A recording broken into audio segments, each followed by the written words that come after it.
Welcome to episode 391 of We Don't Die Radio. I'm your host, Sandra Champlain, author of the international best-selling book called We Don't Die, A Skeptic's Discovery of Life After Death. And this is a special video episode. So if you'd rather be seeing my guest and myself, just hop on over to YouTube, type in We Don't Die Radio 391. And just a reminder, our home base is wedon'tdie.com, where you can always find motivation, inspiration, and comfort. And of course, you can join our Sunday gathering. It's our free, non-denominational Sunday service that we have, including a medium demonstration. So lots of good things to check out at wedon'tdie.com. Our guest today, well, you're in for a treat. It's a friend that I haven't seen in quite some time. His name is Kellan Fluckiger, and he's a man making a global difference in so many ways. He's really passionate about helping people live their truest heart's desire and what it is to make that happen. He's a coach, a businessman, an author, a keynote speaker, amongst many things. He has written over a dozen books, including such titles as Walking Without Fear, The Power of Meditation, and listen to this, Meeting God at the Door, Conversations, Choices, and Commitments of a Near-Death Experience. So definitely a friend I thought you'd like to meet. You can find out more about him on his website, kellanfluckiger.com. Kellan, my friend, welcome to We Don't Die Radio. Sandra, it's delightful to reconnect with you. We talked for quite a bit some years ago, and then I just felt whatever guided. And so here we are, and I'm delighted, just can't even say. To see your face, hear you work. And I was mentioning before, I just was visiting with one of our house guests who's also now in our company doing stuff with our podcasting and everything else about your work. And so I'm sure she'll be interested in attending your Sunday service. She was lit up and wow, this is exciting. So this is going to be fun. We've added one to your congregation. Oh, that's great. That's great. Well, I'm happy to see you. I mean, it was years ago that we first met up with you and your lovely wife, Joy, and we kept in touch for a while, and then, life happens. And we just recently started chatting again back on Facebook, and you just happened to drop the fact that you'd had a near-death experience. And I thought, wow, not that I don't like to talk to you anyways, but that's something I thought we could share with everyone. So before we get to that, if you wouldn't mind saying a little bit more about you, who you are, your past, what brings us up to this point? I know there's a lot to be said, but there's a ton. And if you want details of anything that I say, it's in one of the books called Tightrope of Depression, My Journey from Darkness, Despair, and Death to Light, Love, and Life. And that all is written from growing up and up to age 52, and all concludes before the near-death experience we'll talk about later. I use the word death in the title because my journey there included a couple of suicide attempts and a couple of dramatic things. I had a 30-year career, very high profile, this, that, and the other, but behind the scenes, I was a personal disaster and had gone through multiple relationships and bouts with addiction and rehab and all that kind of stuff.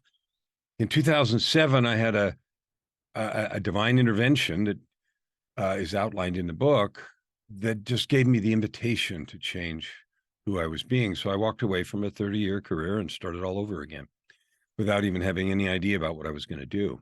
And that's when I became an author and a coach. And since then, as Sandra mentioned, I've written now 18 books, and I've got 5 or 6, 2 underway in the next year or two, and then 6 or so on the drawing board. Not because I want to have the most books in the universe, because I won't ever do that, but because there's so much to share about your possibility. My goal this year my year starts October 14th. And that date for New Year, has to do with what happened in 2007. It's my wife's birthday, but that whole thing is connected with the divine invitation then. But anyway, from 2014, October 14th, last year to October 14th. This year, my goal is to help 50 million people to discover their gifts and choose to serve with them. And for many, that means, how do I create income and impact? For others, it makes, how do I make the most difference in the world? To give in to that yearning that we all have to add good to the world and do good. So today, every single day, I only do one thing, first breath to last, and that's figure out how to help 50 million people. this year make that discovery and live into the truth of their divine capability. That's one heck of a bold statement, that many people. But talk about having a purpose bigger than yourself. You can't, I mean, we all have bad days, but when you remember what you're really up to, it gets you right back in the driver's seat, doesn't it? It does. And the fun thing, one of the outreaches I have is an LA Talk radio show. And the interview I had last night is a guy named Chris Doris, and he's all about upgrading your uh, your mental landscape. How does he say it? He's just fabulous. He's had 30 years in the business. He's worked with some huge sports figures and big companies and all this stuff. But it just comes down to making choices about what you're going to be, who you're going to be each day. And he told some funny stories about getting up on the wrong side of the bed, and he loves to attack our old phrases in society and make them bear them for what they are, excuses. And he was just a lot of fun. And so that interview was just spectacular. And that's one of the ways to reach out. Like, he has a big audience and he's adding good to the world. And I love to feature and help people spread their messages that way. And that was an exciting thing that just happened last night, and it happens every week. Yeah, it's interesting how fast our audiences can grow.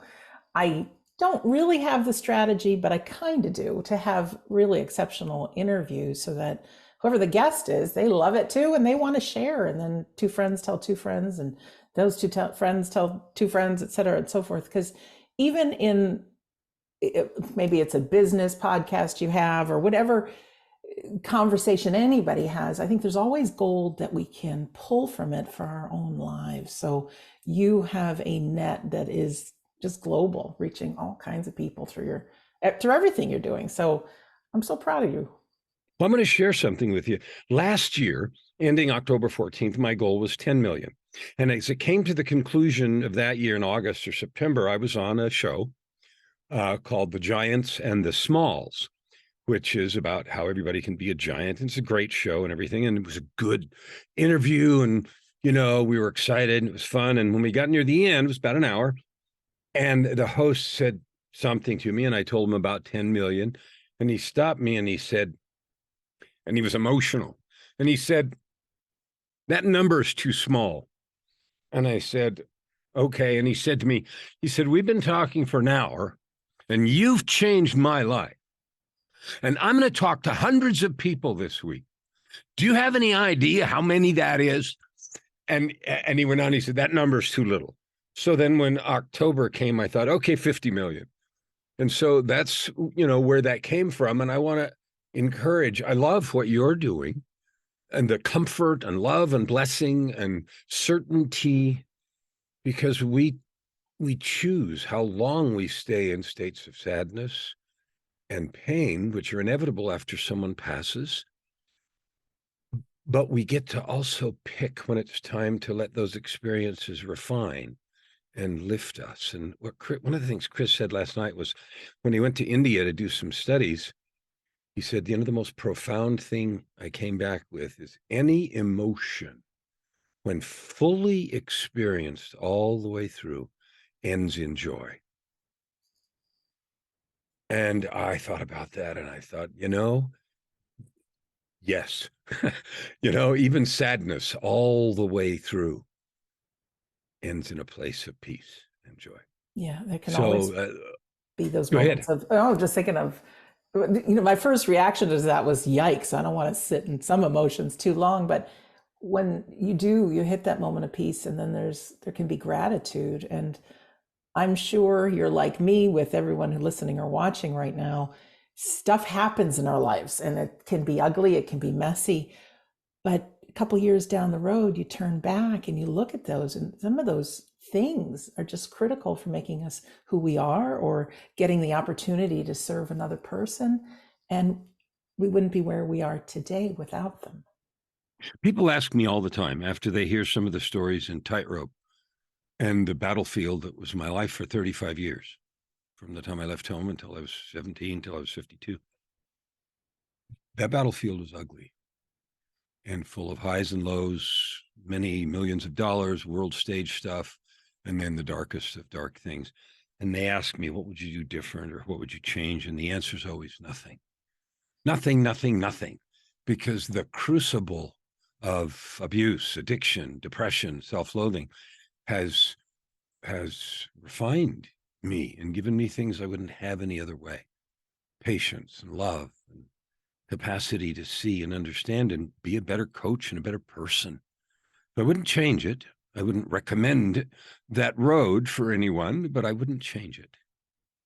Yeah, we all have our roads. So anyone watching or listening right now, you know, you see Kellan and Yep. I, we might have a smile on our face and we're rah rah and positive, but we've been on that roller coaster. We're still on that roller coaster. And we can share. So don't make yourself wrong for any of your journey. Don't figure it's too late. You're just where you need to be right at this present time. Never too late. Never, ever, ever. If there's anything I learned from starting life over at 52, it was that I don't care where you've been and I don't care what's happened before. It's never too late to make a change of direction. There's no wasted time. The direction matters more than the velocity. The choices of today is all that we have. I like that. Direction matters more than the velocity. That's a good one. Kellan, let's talk about why a lot of people are here to listen, and that is the afterlife. What can you tell us? And of course, then we can get back to some other things that you're doing. What has happened to you?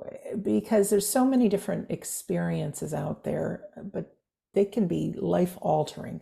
So, in the world of We Don't Die in the afterlife, tell us a little bit about that story. So, as I mentioned, I had a divine intervention, which wasn't a near death experience. It followed a suicide attempt 2 weeks earlier that changed my direction in 2007. 11 years later, and I walked away from everything and started over, started writing books, and started on the path I'm on now. 11 years later, in June of 2018, my wife, Joy, and I went on a cruise, which we'd never done before. And we went on the Baltic Sea and visited Tallinn, Estonia, and Helsinki and Oslo and Stockholm and St. Petersburg, which will probably never happen again. But all of that stuff.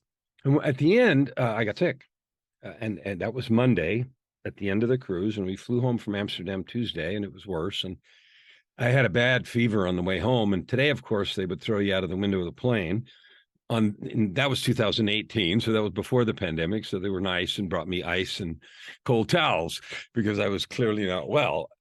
And at Tuesday, I got home. And that was day 2, and the number of days will matter in a minute. Wednesday and Thursday, day 3 and 4, I didn't go to the doctor because I just thought it was a horrific flu and it would get better. And finally, on Friday, which was day 5, I realized this is not okay. So I went to the walk-in clinic, which they have here in Canada, and they wouldn't let me in. The nurse took one look at me and said, "You can't come in here. There's nothing we can do for you. Go to ER right now." Oh, okay. So we drove to the hospital, and and you go to the ER, they triage you, and you expect to wait. I don't know. It depends on how busy, an hour, maybe 2, maybe even 3, depending on, who comes in and ambulances and everything else. And so I sat down, and in 10 minutes, I heard my name called, and I was ushered into a private room, which I didn't even know they had in ERs. The only thing I'd ever seen is those curtains in between stretchers, right? And so here I am in a private room at the door, and 10 minutes later, a doctor's in there, and I'm like, this is not good. And he goes over everything. I told him everything, where we'd been, and et cetera, et cetera. He listened to took my vitals and came back pretty quick and said, "Well, we're going to admit you to the hospital. There's no question about that. We just have to find a place." And so more stuff, x-rays and MRIs and all that, the rest. And I sent Joy home. I said, "Okay, they're going to put me in, come back in the morning, and we'll see what's going on." And so then they took me up to a room finally, and it's starting to get late in the afternoon, early evening. And they came back and it said, "We think we're going to move you to the ICU." Okay. And then they came back in a little while. We're not sure what you have, but you have at a minimum some kind of horrific pneumonia in both lungs, and There's a lot more than that. So we're probably going to put you in biological isolation. Think of hazmat suits and double doors and airlocks and the whole 9 yards, right? Okay. And then I thought, okay, I better figure out what's going on. So I went into meditation, which I'd done all my life, and 5 of the books that I wrote are about meditation. But anyway, as I went into meditation, I could feel something very unique and unusual. And because I've been doing this for many, many decades, actually, I was able to feel, I felt like my body and spirit unzipping. It was like a zipper coming apart. So I knew that I was dying. So I came out of meditation and I sent Joy a text. I could barely operate my phone at this point because I'm trembling so much and we're going downhill bad. And it was only 3 lines and it said, oh, wait, right before I sent that, they came back in and then they asked me the question you never want to hear. And the doctor looked at me and said, do we have permission to intubate you and do anything we need to do to preserve your life? What? Okay. So the text said ICU was the first line. The second line was isolation / intubation. And the third line was I may be dying. And so that was the text I sent. And she didn't see it. She was asleep. It was 11 or 12 then. And about 2 hours later, she got a phone call from the hospital. And she answered the phone and the nurse said, are you coming? What? And then she saw my text. So somewhere after that last visit of the doctor, my heart stopped. I'd code, crashed, code blue, green, whatever it is, right? And I didn't know this, but they had moved me to the ICU and isolation and the whole 9 yards. And my heart stopped and I died. So I flatlined. I was in a coma for 17 days. So the rest of what happened on the outside, I found out later from Joy watching, people and the doctors and everything else. What happened inside is what I will share with you. And I wrote both in the book, Meeting God at the Door. But the part I wrote about what went on outside was from people telling me what went on because I didn't know. So anyway, I came to spiritually and I was horizontal like I was on the stretcher. And I sat up and the room had gone from a doctor sort of room, hospital room, to sort of a gray chamber. And it was soft gray, like photo card gray. And I really couldn't see how big the room was. But I sat up and I looked around. I noticed over my left shoulder was a doorway. And I looked around. I wanted to be at the doorway. So then I was at the doorway and I was standing at the doorway, leaning on the door jamb on my right shoulder. And I noticed the other side of the doorway was white and my side was gray. And it wasn't streaming through, but it was white on that side, gray on my side. And so I stood there and I noticed that on the other side, leaning on that door jamb on his right shoulder was someone else. And he looked at me and said, do you want to come home? And in the way you only know things in that space, I knew who I was talking to. I knew what the doorway was. I knew what the question meant. And it was all clear in an instant. And so we had a conversation about it, about what I had been doing for the last 11 years since the other invitation and what I'd changed and what I was doing and my goals and my relationship with Joy. And part of the fallout, I have 10 children from the 3 marriages that I had. And part of the fallout of the drugs and all the problems was some of my kids don't talk to me. And that's so estranged, I guess you'd say. But I no longer hold anything. Some of them are still mad at me for this, that, and the other, and that's okay. But part of the things that I thought is, I still got opportunities and, work to do there. And so that was part of it. And I've this coaching business and people to help. And so we talked about it for a little while. And finally I said, I'm not done yet. And he said, okay. And I'm quite sure that's when they were able to restart my heart. So that was the first conversation. It was only a single question. The next day, and people ask all the time, how did you know it was the next day? I don't know. You just know. Okay. So the next day we're back at the door, and the question about living or not living was solved. So that didn't come up again. But this time it's like, okay, what are you going to do? So then we start talking about the work in the world and what to do, and coaching and loving people, and the kind of work that you do when you're trying to add good to the world. And then I had an experience that the best analogy I can give is, if you've ever seen the Jodie Foster movie Contact, where she goes in this outer space thing and feels like she's all over the universe. And it was like that. It felt like I was being fed with a fire hose. It felt like, in terms of what I was seeing and witnessing, and it felt like if I hadn't been in some kind of a protective bubble, I would have been incinerated by both the volume and the glory and the power of all the things that I was witnessing. And it lasted for, I don't know how long. It seemed like a very long time. And when that was finished, we were back at the door, and 4 eternal and absolute things had become very clear to me. And these are the 4 things. Number 1, that each of us are intentional, divinely created, carefully, lovingly conceived beings of divine origin, period. Period.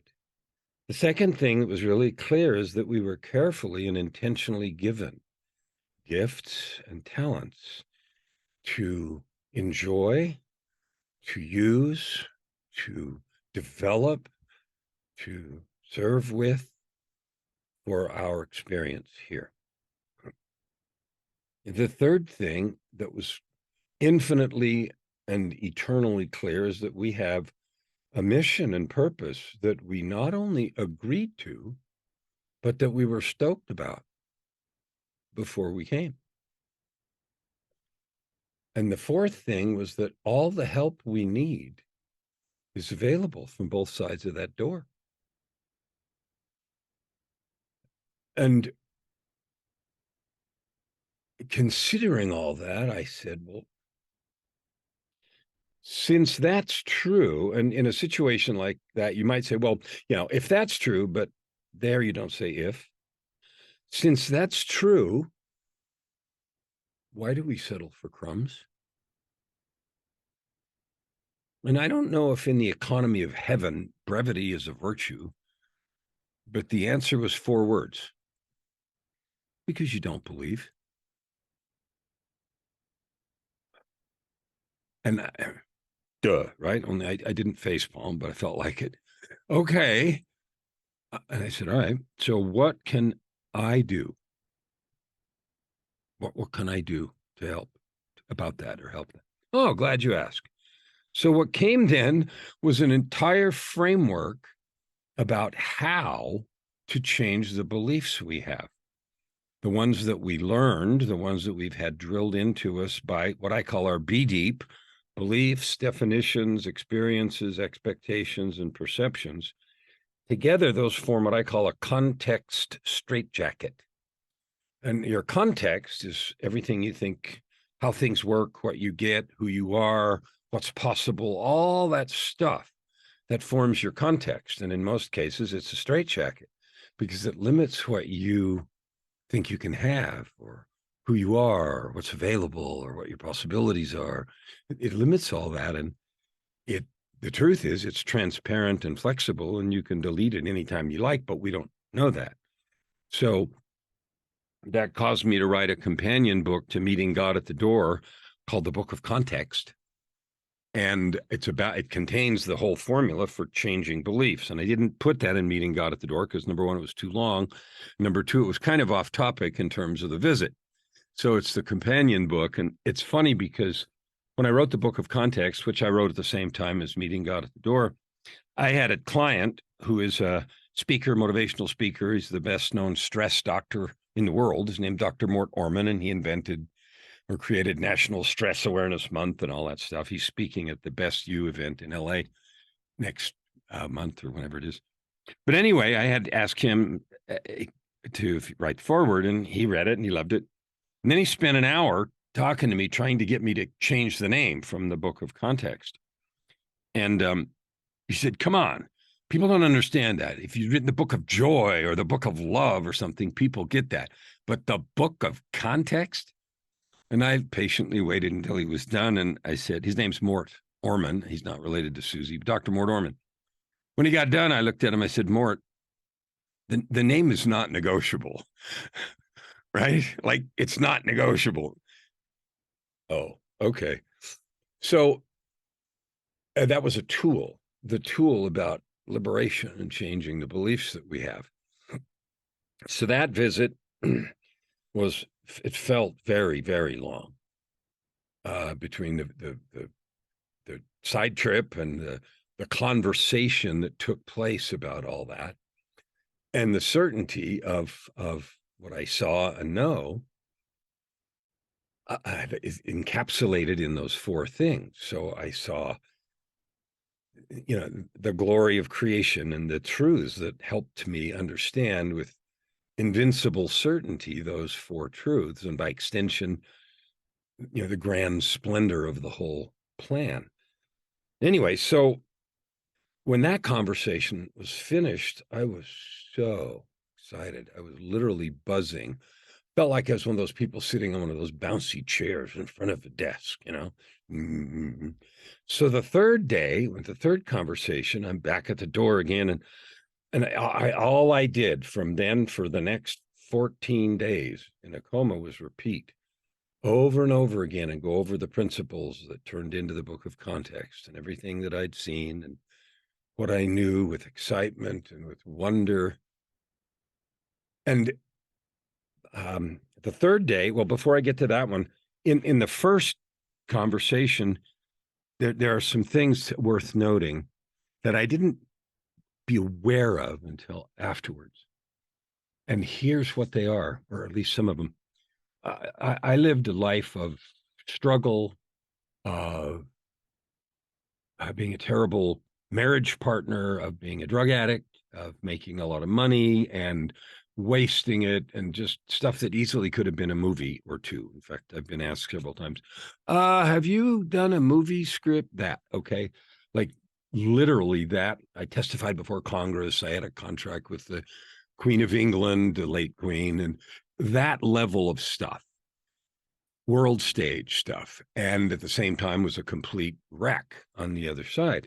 So the thought of meeting my maker, the thought of owning those things was horrifying. And if you combine that with the fact that the root cause of the depression I struggled with for my whole life was I was raised in an abusive home, physically abusive, sexually abusive, emotionally abusive, and it was all centered around religion. And you're not good enough. And it wasn't be a good boy, Johnny. It was do this stuff or you're going to hell. And so I internalized to my DNA that I was a complete failure, that everything I did was wrong and I would never be good enough. And my whole life needed to be spent getting the approval of my mother because she had God on her side. Right. And so the idea of, was just like, yeah, that is not anything I ever want to do. And what I noticed that was so remarkable was the absence of all of that negativity. That we talk as coaches about holding space. Well, I can tell you, in that presence, do you want to come home? Like there was no question that there was going to be an answer, but there was no expectation about what the answer ought to be. And when we discussed going or staying, it was just a conversation. And the thing that was most notable was the absolute peace and space. And it was noticeable by the absence of all that other. It was, we don't have human language to describe either that space or the experience I had when I was on a trip. It felt like, we just don't have language to describe it. So I could say things like glorious beyond description or powerful beyond measure. Okay. And that would be right. And it doesn't even begin to encapsulate the simple and profound infinitude of those things. Anyway, so the third day we're back at the door, and I'm just, excited. He looked at me and he said, are you sure? What do you mean, am I sure? I thought, holy crap, did I miss something? Am I stupid? Am I biting off more than I can chew? Can I do this? I was a little bit, felt like hyperventilating, like, oh. So we talked about it for a while, and finally I said, yeah, I'm sure. Okay. So, and that conversation ended. Nothing was said, but it ended with the finality that I knew we were done. And 14 days later, I came out of the coma, and first things I was talking to nurses about was all of that, everything that I'd seen. And I'm sure it was all blubbery and confused and crazy. And I thought, they will think I'm nuts, saying all this stuff, but I don't care. And I told Joy, and I told her over and over again, and I told them over and over again, and so forth. And that's the end of the experience itself. But the aftermath doesn't stop there, because even in the hospital later, there's two more pieces that I feel I should share. And that is, in the hospital, I was in the coma. I'd lost 35 pounds. I couldn't walk. I couldn't move. When I finally came to, I had to drag my legs out of bed with my arms one at a time. When I first stood up, I couldn't stand up. I had to clutch what looked like a tackling dummy on wheels. And standing even for 5 minutes was completely physically overwhelmingly exhausting. And it was partly because I'd been in a coma, but partly because of what had destroyed me. What it turned out I had was a necrotizing MRSA, which is a staph A, flesh-eating stuff in both lungs and in my bloodstream. And the infectious disease specialist, who is the head of the University of Alberta team, which is a very highly regarded team, he told me, we talk about COVID with a mortality rate of 2 to 3%. He looked at me and he said, the 10-day kill rate of what you had was 100%. They didn't even figure out what I had until the end of day 8, which was Monday night. And I had crashed on Friday night, and my heart had stopped Saturday morning, which was the beginning of day 6. So it's not surprising at all that I died. Of course you died. That's what happens. And the bacteria was so aggressive that when they had tubes in my neck and they were trying to get my bacteria count down, it wouldn't go down. And they found out that the bacteria had lodged and was attacking the plastic tubing. So they had to take it out of one side of my neck and put it in the other side. And so it had completely destroyed my lungs. They said it was the worst case of pneumonia any of them had ever seen, and so forth. So eventually I was taken out of ICU. Eventually I learned to shuffle my way down the corridor. And the day I first got to go past the double door airlocks was, of great victory. I could walk that far, etc. So they took me upstairs back to a regular room. And I've been in the hospital some 27 or 8 days. And I couldn't seem to get any information about what the recovery prospects were. Like, how long am I going to be here? What needs to happen, et cetera, et cetera. And I started having hallucinations, which was not weird because they had me on drugs that cause hallucinations then at that point, because I was having a lot of pain and stuff. Ketamine specifically. Ketamine is a party drug that they use at raves, but it's also, and I knew what that was because in the old days, that was something I was familiar with. But anyway, it also is a pain med. And so I was panicking. I was having I couldn't find, I was hearing things in the hall. I heard conspiracies. I was having horrible feelings. And I thought, I'm never going to get out of here. I can't get any information, et cetera, et cetera. And finally, one day, I had this voice that you come to recognize when you've had these kind of experiences, or any time if you learn to recognize the spirit, that said, well, why don't you use the book of context? So the principles in the Book of Context are very simple. There's 4 steps. One is, what do you believe right now? And you have to get specific and articulate it. What could you believe? What would you do if you believed that? Which is a set of experiments, and then to note unexpected outcomes.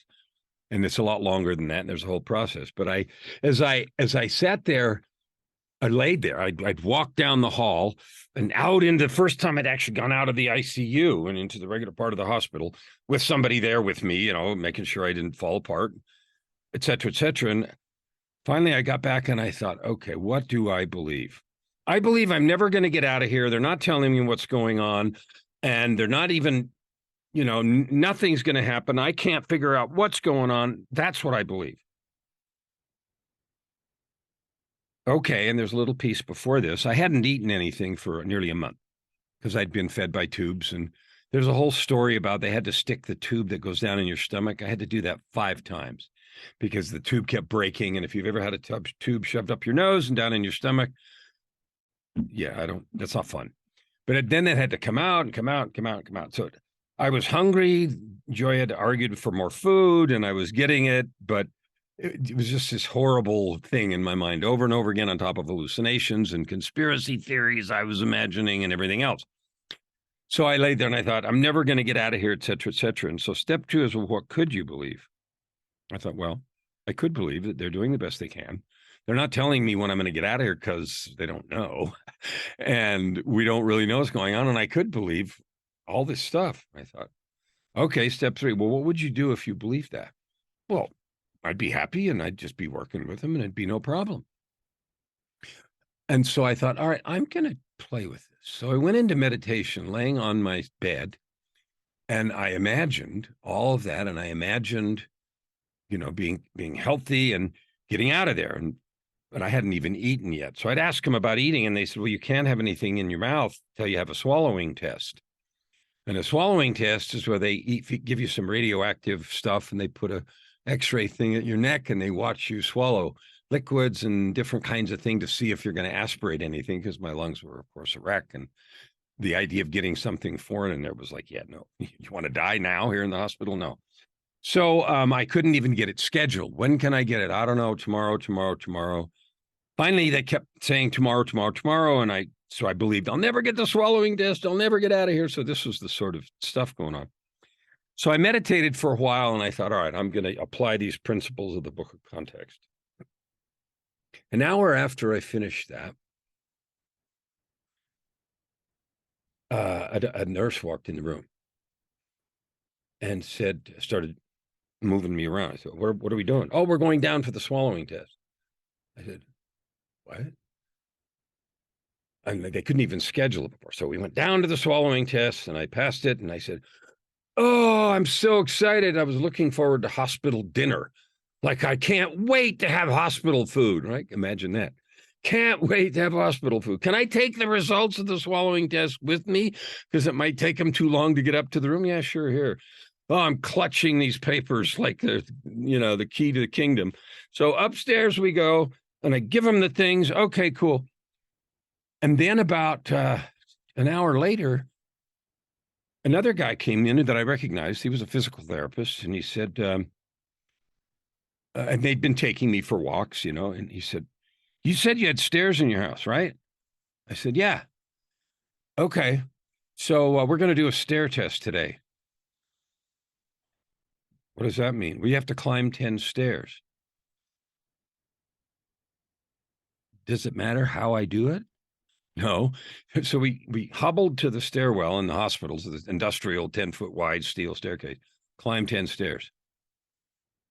And I thought, there is no way I can climb 10 stairs. But anyway, got a hold of the railing and clawed my way up 10 stairs, furiously panting at each one. Got down and took me back to the room. Okay. And then this Indian doctor came in, East Indian. I don't know if he's Pakistani or Indian. That matters because in a minute. And he asked me, how are you feeling? And we talked about all these different things. He said, so when would you like to get out of here? And so I thought, oh, finally, he's going to tell me how many weeks, 2 weeks, 3 weeks of whatever to get out of here, right? And so I looked at him and I said, yesterminute. And he said, what? And I said, yesterday, yester hour, yester minute. And about 15 seconds later, the penny dropped and he started laughing. Yester minute. So anyway, that's why it matters, because you can imagine the accent. He was a really nice guy. It was funny, but he didn't get the picture until he had to think about it for a minute. So he left, and in about a half an hour, 45 minutes, the three nurses came in, and they started doing stuff and packing. It looked like they were packing my stuff, and I said, "What's going on?" Oh, you're being released. And I said, "What? You're being released." I called Joy, and she was out running some errands, and I said, "You need to be at the hospital entrance in 45 minutes." Why? We're going home. Silence. What? We're going home. They couldn't find a wheelchair except one that was broken. So 45 minutes later, I'm in a broken wheelchair at the door. Obviously shouldn't have been released, but it was a clear manifestation of the power of creation. So I was sent home with instructions and all the rest of the stuff that was manifested by using the power of the book of context like that. And I never had the hospital food. The first piece of food in my mouth after a month was an A&W burger on the way home. Okay. So the other little piece, do I have time to tell a little more piece of story? Okay, cool. Absolutely. Take your time. Okay. So that was July. By October, I could walk enough to move around, and I could finally walk to the end of the block, And so in October, I went on 3 trips to speak at different places, and I had the books done by then, Book of Context and Meeting God at the Door, and so I spoke about them. And in one place, after I talked, someone in the audience asked a question, and they said, "So what's the biggest change for you?" And I hadn't really prepared for any questions. And while I thought about it, I heard my mouth open and say, "I no longer experience fear." And someone came up to me afterwards and said, "What do you mean by that?" And I said, "What in the world do I have to be afraid of? Like, there is nothing that could happen internally, externally, that would cause me to fear." Anyway, so that got tested in 2 months. On December the 5th, at the end of November, I started feeling my back ache. And on December the 5th, I woke up paralyzed from the waist down. So this is 4 months, July, August, September, October, November, December, 5 months after I'd got out of the hospital. I got out of bed that morning and fell on my face, literally, side of the bed. I got up on my hands and knees and fell on my face. Nothing was working except above the waist. So we called the ambulance. I crawled my way down the stairs, army crawl on my hands and knees, and knocked the dog gate over, and it was a mess. And Joy helped me up on the couch. I'm laying there on the couch in the living room, paralyzed, wondering what the flip is going on. And so the guys in the ambulance came, and they figured out, I guess we're going to the hospital. Nothing to do here.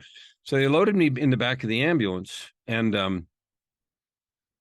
I was in terrible pain, couldn't move, but from the waist down, didn't understand what was going on. And then I had this sort of picture in my mind. I guess you could call it a vision, but picture. And it was one of those sports things like you see the World Series of Poker, like where they have these tables and the room is kind of always purple and black and these lights and everything. And so there's all these tables around. It was first person. It was through my eyes. And I'm sitting at a table and there's people around me. And then I realized that straight across from me was the Grim Reaper in full regalia. And I looked at that and I thought, okay, holy crap. And the rest of the people at the table sort of faded, and it was just us. And then the Reaper reached down with stacks of chips, and he did that motion of sliding all the chips in the middle. And the feeling was, hyperventilation, like, holy crap. And then I thought, okay, if your opponent. Only I didn't say your opponent. I said the adversary. All right. If the adversary raises the stakes, never mind that it's all in, what are your choices? I said, well, you either fold or you call. And I was alone in the back of the ambulance, and I lifted up the only thing I could move, which is my arm, and I slammed it on the stretcher and screamed at the top of my lungs, "Then I call." And the vision faded. It turns out, as I got to the hospital, they did an MRI and stuff like that, and they took me from the ER to the OR and did an operation immediately. And it turns out that the MRSA that I'd had before hadn't been completely eradicated from my body, and it had relodged inside my spinal column way up in the neck. So from C2 to T1, which is about 4 inches in the vertebrae, it had created a cyst or an abscess or whatever it is, and had solidified and was putting pressure on my spinal column, which is why I was paralyzed. So they called the doctor and they did emergency midnight surgery. And by accident, of course, it's not an accident, the best surgeon, one of the most notable spinal surgeons in Canada, was on call at the other hospital. And they came over in the middle of the night and did surgery. Like I said, I was never even admitted. ER, OR. He saw the MRI and said, "Prep this guy for surgery right now." So that's what happened. And so here's the reason that mattered. They fixed it. They did the operation middle of the night. 10 days later, I was released. And when they took my stitches out on the 27th of December, I got out on the 14th. And they took the stitches out on the 27th. I went in and the doctor looked at me and he said, he said, I can count on less than one hand the number of people that have come into the hospital in the shape you were in and then walked out under their own power. So the reason this matters is because what I else had to do is I had to have a PICC line. A PICC line is a device that they put in your veins. It goes in under your arm and it goes in through the veins and drips antibiotic into your heart, because the antibiotics they had to give me were so corrosive that if they put them in your veins or anything else, they collapse all your veins. So they had to put it in where it was the most blood flow. So I had to wear a PICC line and a pump for 6 weeks. And they gave me these antibiotics for 6 weeks to finally kill this stuff. So here's the reason I have to add that story to the other. I had to go pick up a weekly supply of antibiotics at the outpatient pharmacy at the hospital, which was across the street. Now, this is January, which is 6 months after the other thing happened. I went into the pharmacy, outpatient pharmacy, to pick up the first set of bags, which are these, bags, and you're carrying around bags and wearing the whole thing, right? And I went in and I said, I'm here to, first time I'd done it, so I didn't know what I was doing. And I think I'm in the right place. I'm here to pick up some antibiotics. I got a PICC line and blah, blah, blah. And and I got that far. And the nurse looked up and said, "Oh, we know who you are." And I said, "What do you mean?" She said, "Oh, we know who you are." And so everything that had happened and everything I'd said was that impactful that 6 months later, that was what this lady said. And she didn't have anything to do with anything that had happened before. So that's the impact of those things. So anyway, since then, I wore that for 6 weeks. They told me my lungs would come back 2 years to never. I'm back to probably 90%, 80% aerobic capacity. I'm physically healed. And the whole point of that is I have a mission. I'm doing it. And the way I view those two experiences was the dying was a cherry on the cake. It was a blessing that had happened as a result of what had happened 11 years earlier. It was a gift. It was a gift to see and to know and to feel the things that I felt about the work that I was doing. And then the final thing, which was that back surgery 6 months later, was like one more effort to take me down, which wasn't going to happen. So when I say I'm on a mission, just like everything else in my life, the world stage and the Congress, testified before Congress and this and that and the other, I'm on a mission. And if I'm going to help 50 million people, there is no way in hell that's not happening. Right? So those are the stories that have to do with the divine, and they're real, and I know it, and that's who I am and where I live.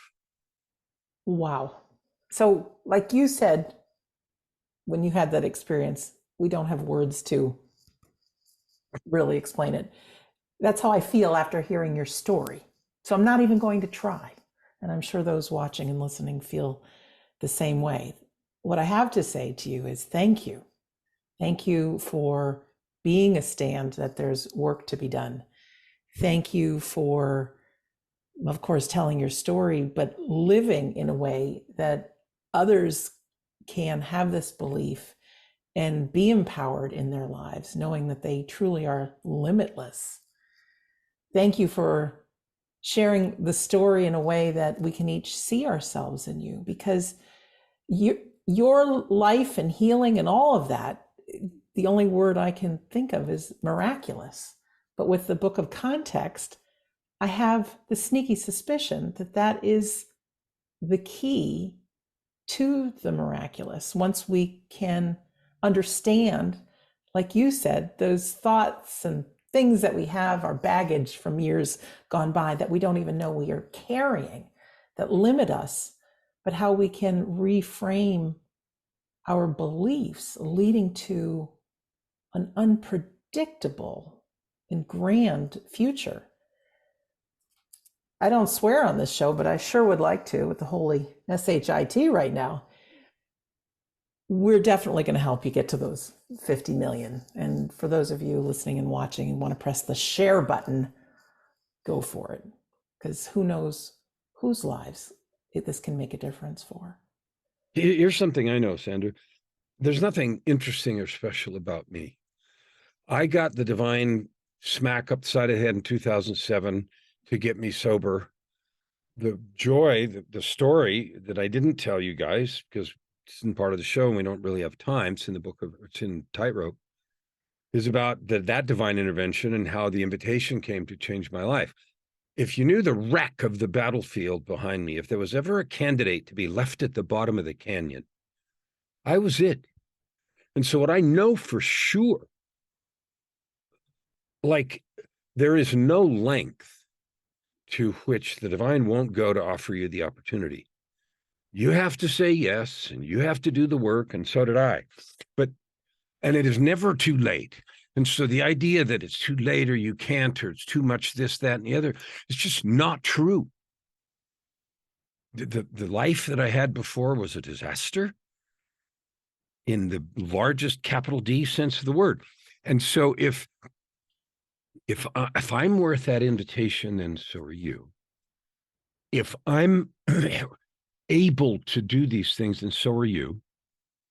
All I did is say yes to the invitation, and I had no idea the direction.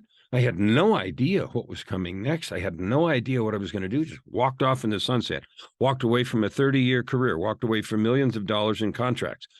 Just said, okay, we're done with that life, including all of the negative stuff. Principally, I got out of the whole business and started all over again. Okay, we're going to go over here now, without any idea where it was going to go or what it was going to do. And it was not easy. When Joy and I got together, we didn't even know each other. Like, we got married before we got acquainted. And that was a divine direction too. Like, I don't know that we have time to share that part, but it was, and so I won't, but part of her soul contract was involved too, which she knew. And so there's nothing special about me compared to you. No matter where you are or what you've been through, there is help available. You are valuable. You are worthwhile. And the level of your suffering right now, because of whatever's happened in your life, is what it is. And pain is inevitable, but suffering is optional. And when we decide to connect and say yes to the divine invitations, maybe this is an invitation for you. I don't know. You want to think about that. Kellan, I want to ask about beliefs.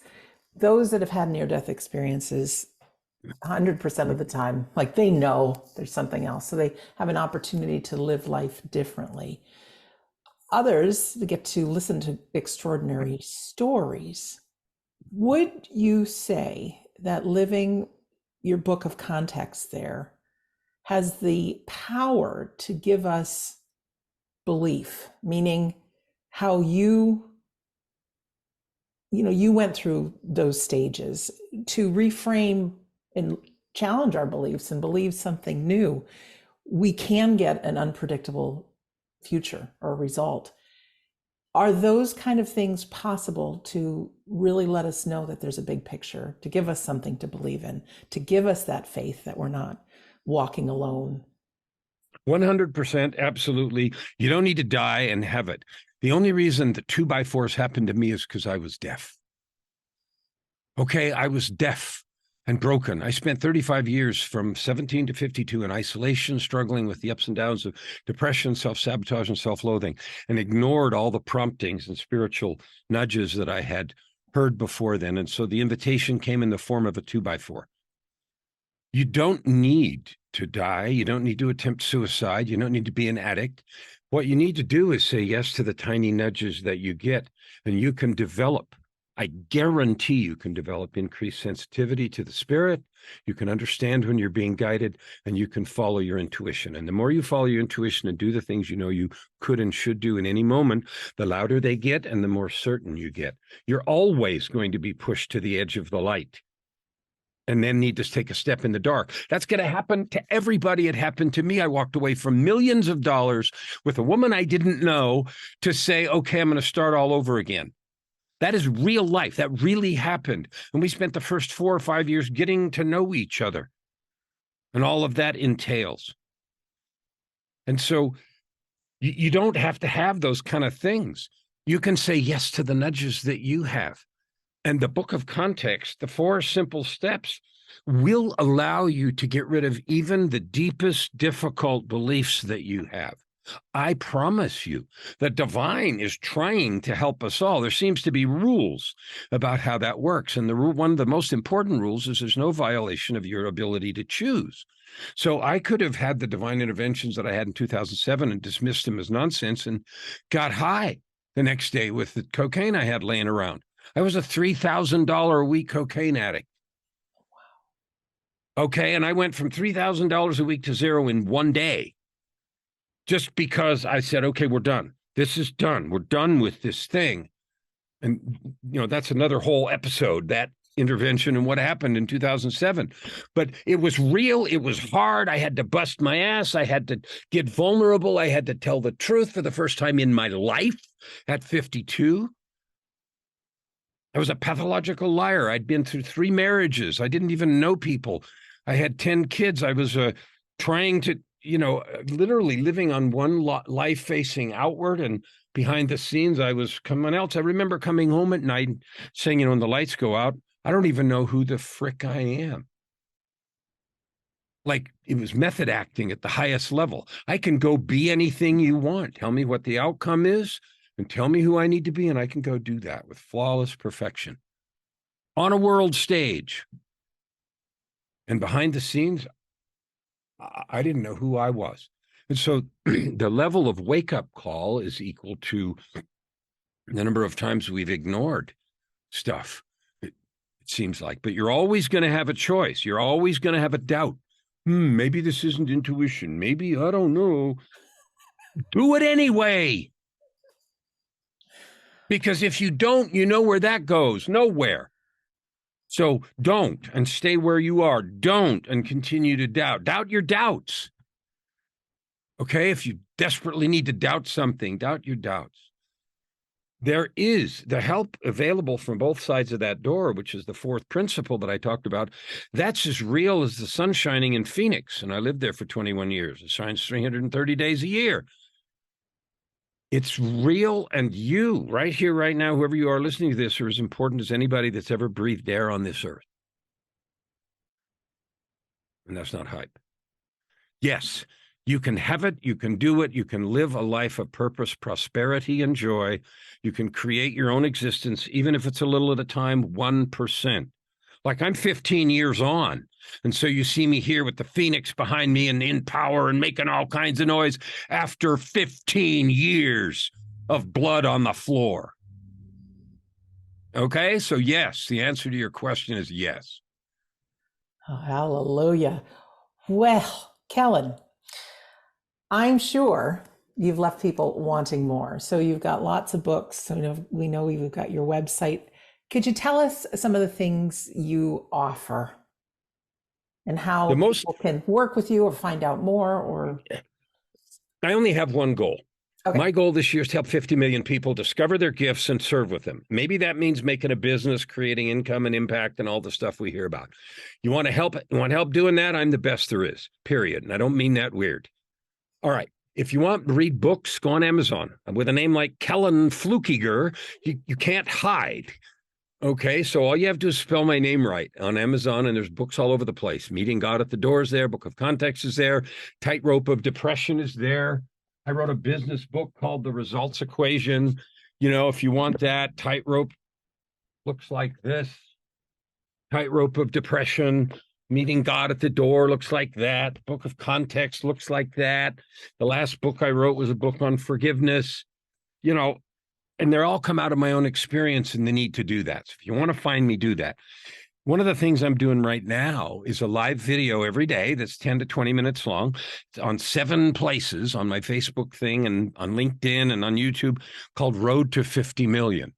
And it's a conversation about the things that are going on in my life to do the work to get to 50 million, to help people discover and serve with their gifts.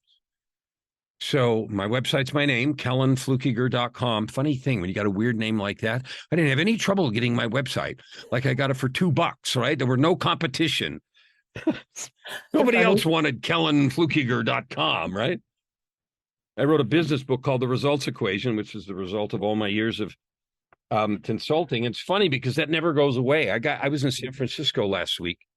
And the reason I was in San Francisco last week is even 15 years later, I got called back to be an expert witness in a trial having to do with the old stuff. And so I got paid to get back in and, you know, today I made an appearance downtown. I am an expert witness because I say I am, you know, that world for a minute.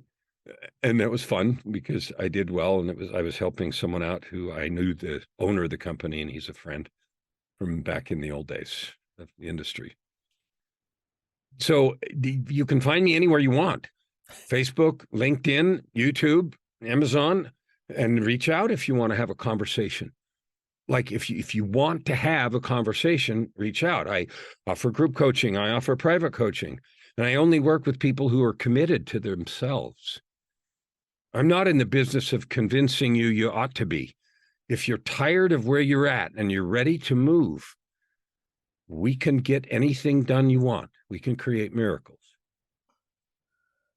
Wow. Kellan, thank you so much for being our guest here today. I can't think of any place in this world that I'd rather be than right here, right now with you. Well, I feel exactly the same way. Wow. Oh, and to our listener or our viewer, I'm trusting you feel the same way. If you are watching this on YouTube, you can go look in the description, and I have some live links to Kellan's website and more. Yeah, I'm left speechless, and that's a good thing because we can just take it all in, take in the awe of your experience, and let it guide and motivate and shape ours. But it takes action. I tell you what, I love listening to a good story. I do. But then when the mirror is turned back at me, knowing that I can have results, you can have results, but it takes action. So I'm excited, and I'm really excited to read the Book of Context. That sounds just like my cup of tea. So for our listener or our viewer, our home base is wedon'tdie.com, like I mentioned in the beginning. If you'd like a free copy of my book, We Don't Die, A Skeptic's Discovery of Life After Death, you will find it on the store page. Just use coupon code FREE. It's the audio book, and also a PDF is included. I know many people come to the show because you're experiencing deep grief. Chapter 10 is how to survive grief, and just is some really important tools to help you on your journey. We offer a free Sunday gathering, which I can't recommend enough. We have over 150 of them now, and they celebrate life and the afterlife with great messages, great themes, great music videos, and there's a medium demonstration within each and every one. And there's been probably close to 1,000 people who have reunited with their loved ones who are beyond the veil, as you may say. It really is quite special, letting us know that in this space around us, even though we think we're alone, no, it's packed full of your cheerleaders, many of whom have been on this road before. And like Kellan says, we just have to listen. They're not going to be, or there may be, lightning bolts or lights flashing on and off happening to let you know they're around. Only for those of us that are dense. Yeah, exactly. But they could be such subtle things. You look at someone's photograph, you have love in your heart, memories come flooding back, little signs that they tell you that they are around. The voice you hear in your mind, you may think is your own, but it might be them working through that voice to get to you. May I say one more thing? Sure, you can. I know you're giving your close. I couldn't stop or get off this thing without honoring and loving you for the good work you're doing. I love your face. I love your work. I love the gifts that you bring. I love your smile. I love your dedication. I love your heart. And I honor every breath that you take trying to lift the burdens and sorrows of people's hearts. So bless you, every good thing that you're doing. Oh, thank you for that, my friend. I feel it. I feel the love. And it's important for us to love ourselves as well. So I love me, like the song says. Well, my friends, in closing, my name is Sandra Champlain. Thank you so much for joining us on this episode of We Don't Die. I do believe in all my heart that life is an education for the soul, that your life here on earth is important. Sprinkle in some gratitude, sprinkle in some integrity, be of service to another, and you can't go wrong. So go check out Kellan's site, and then we'll see you again soon. Bye for now.